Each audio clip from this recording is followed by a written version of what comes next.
Hey there, my name's Fluffy the Destroyer, and welcome to my channel. I did not play The Witcher 3, I did not buy it, and I'm not really sure if I'm gonna do that. I still haven't decided yet. But that doesn't stop me from looking at reviews and just to know what they think about the game. I already have a lot of information, there's a lot of information circulating around, so why not? So I just give it a try. Personally, I usually don't go at these websites like GameSpot, iGN, Eurogamer. I don't go there. I personally think they have a problem with how they make reviews. And after reading 3 of those reviews, I think I remembered why I don't go there anymore.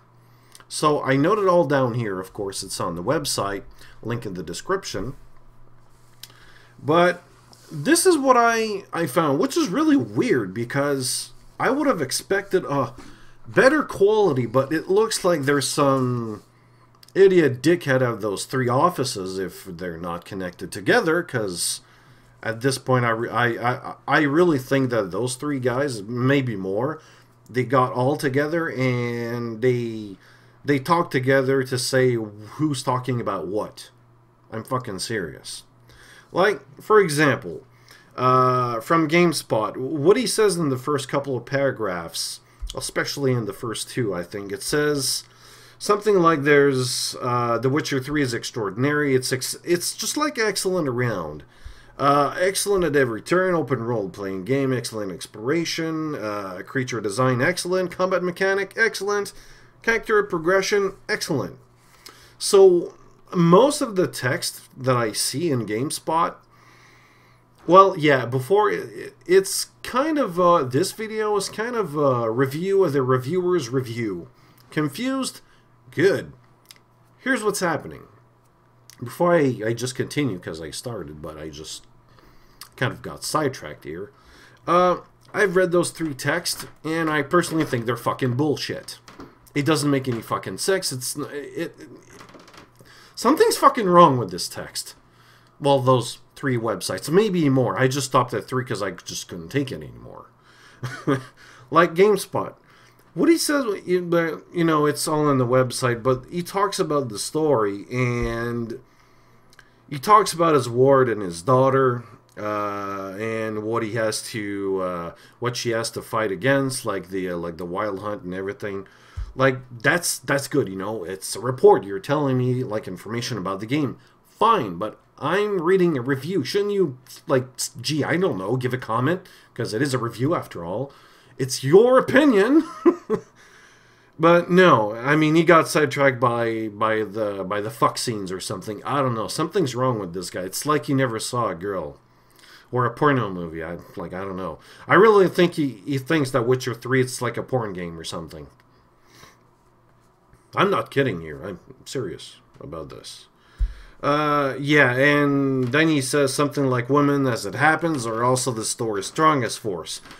Bull fucking shit. It's not. It's a strong element, but it's not the strongest force. And if you think this is it, then the 100 hours, which seems to always come back with those 3 websites, and like I said, probably more, it's fucking wrong. And there's a strong emphasis of, oh, we played the game for 100 hours, you know, it's kind of really important to say, you know. It's easy to get sidetracked in out-level story quests. When you read the text on a website, it looks like it's a really positive thing. It's not. I mean, when you look at your plate, when you're eating, do you want to have more fun with the side dish or the main plate? No! The money you spend is on the main plate. You shouldn't get sidetracked by side quests. No! It's fucking wrong. Look at Skyrim. It's a good game, don't get me wrong here, but they don't know, they didn't know how to do the story correctly. When you get sidetracked a lot, up to a point that a lot of people, even the completionists, talked about this. And he got sidetracked a lot of times. He didn't know what he was supposed to do because he got sidetracked so hard that he didn't know what was the main quest. That's how fucking shitty the story quest is. The main storyline.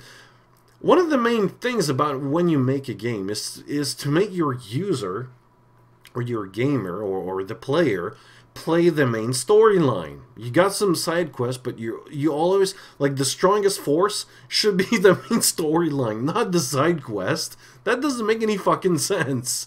I know it's really optional, but it should stay optional. Man. And he thinks this is positive. I don't know what he's thinking, but yeah. 100 hours?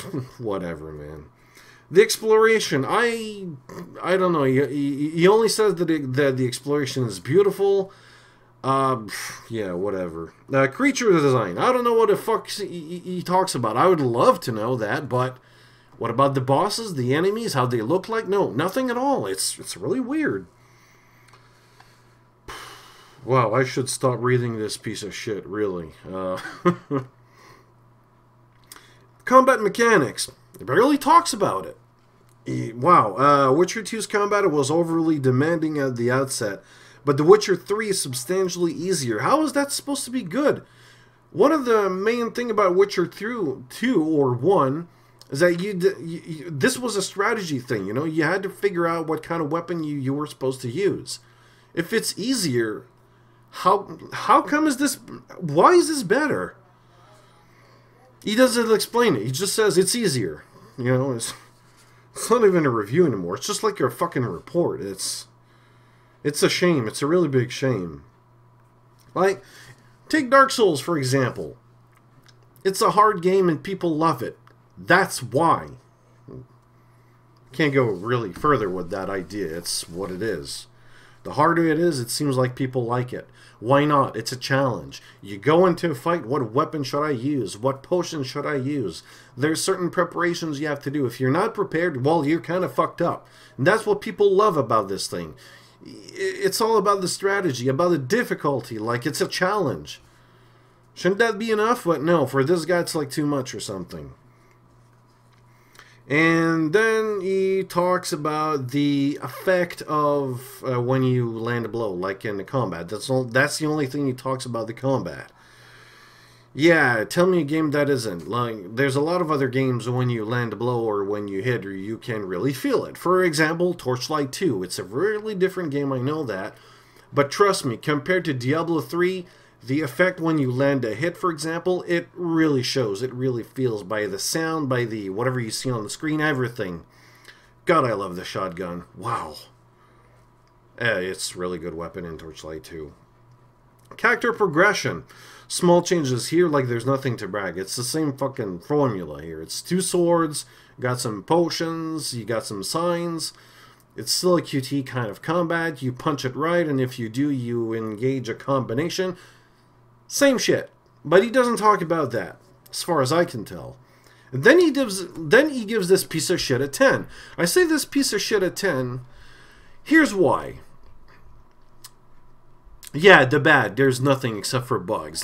What? Yeah, do you talk about the camera? Do you talk about the camera position?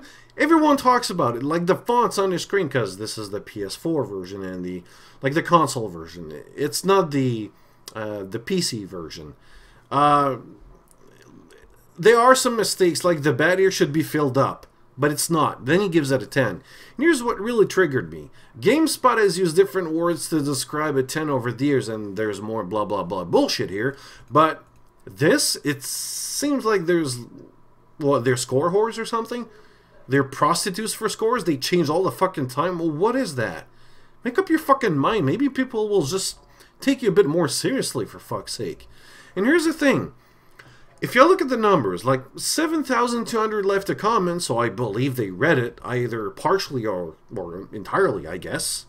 And there seems to be 16,000 people that shared this on Facebook. So, is the Twitter number included in it? I don't know. So, let's be safe here. 7,000 people read this thing. I know that some people look at reviews and they judge if they... Let me rephrase that. They look at reviews and they're going to decide if they want to buy it or not. That is fucking bullshit, and that should be taken off. Or that should be rewritten, because this is a bad fucking job. If I was his boss, I would have spanked him or something. Like, just behind your head, man. Just, fuck you, man. Wow. Then there's IGN. Here's his review. I'm going to say it in 2 words. Mundane perfunctory. I had no fucking idea what that word meant, so I checked it up and it looks like it's... Well, mundane is boring, that I know. But it's the other one. It's like made with no effort. From what I know about the storyline, if it's about chasing your daughter or another witch or whatever, yeah, I kind of guess it's like made with no effort here. Should there be a mystery in this? Every kind of review that I read, there's no mystery. It's just, where's my daughter? Where's my daughter? And you gotta... There's a lot of fetch quests, there's a lot of side quests. It's the usual, normal kind of RPG quest element. You fetch this, escort this, or it's the same fucking thing over and over. Every review tells this. So, should this be taken into consideration when you talk about the story? Yeah, but they barely talk about it. Like, man, 9.3, what the fuck?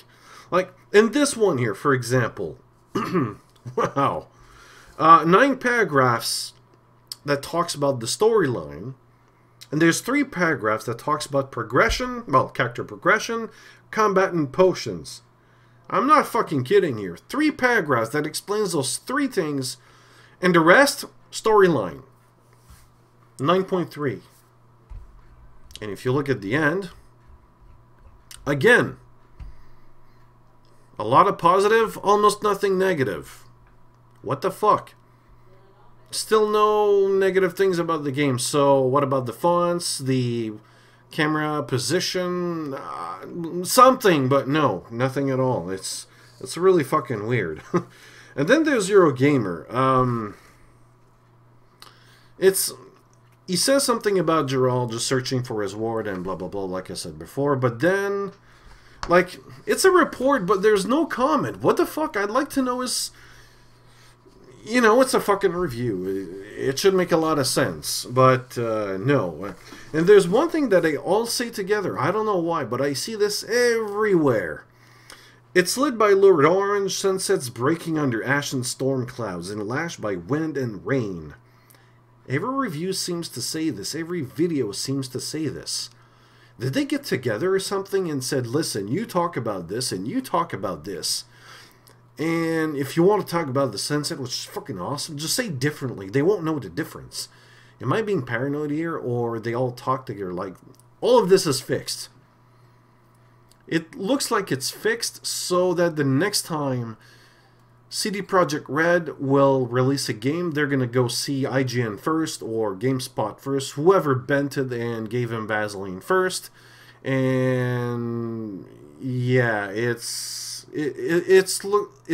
looks like it's fixed. It looks like it's meant to please CDPR, you know. I don't like this. It's like in this one here, Eurogamer, 16 paragraphs worth of storyline and everything, and there's 2 that explains the combat, the potion, and some other things. That's it. That's all. 16 fucking paragraphs that talks about the storyline. Something's wrong here. This is not a review. And don't take me wrong here, I'm not, it's not like I want to praise the guy or anything, but when I read his review, that one makes a lot of sense compared to whatever I read here. And I just remembered that that's why, because I hate IGN, GameSpot, Eurogamer, and all that fucking bunch of... Oh man, no, it's... They're all, I don't know, they shouldn't be writing reviews, if you ask me. I'm going to be honest. They seem to be corrupted. I'm going to say it out loud. I didn't want to say it, but yeah, they seem to be like freaking corrupted or something. It looks like this was fixed from the beginning. If you look at Jim Sterling's review, I'm not going to say that his review is good or bad. I'm just going to say this. It's complete. He talks about everything. My God, this one, and I'm not like giving him like a it's not like a marketing scheme, or look at him or something. No, why? I'm a small channel here anyways. I don't think it's gonna work anyways. So When you read his review compared to all those three, and I've just read three, I just couldn't take it after the third one. It's a fucking miracle I went after the first one, but yeah. His review is complete, and I know that people, when they look at those reviews, sometimes they're going to say, well, okay, it's a good score, I'm going to buy it. Yeah, sometimes I'm that guy. If you take me for a fucking idiot, if you lie to me, it's done. Like this one here, for example. You've seen the trailer in 2013. You see it a couple of years later. They backed off. They lied to us. They really lied to us. They downgraded the whole fucking thing. My computer can do more than that. Why would you go back and try to hide it under the rug, even if you told it? You tried to hide it, man. That's enough for me for a lie. Fuck off. All four of you. And that means CDPR as well. Fuck all of you.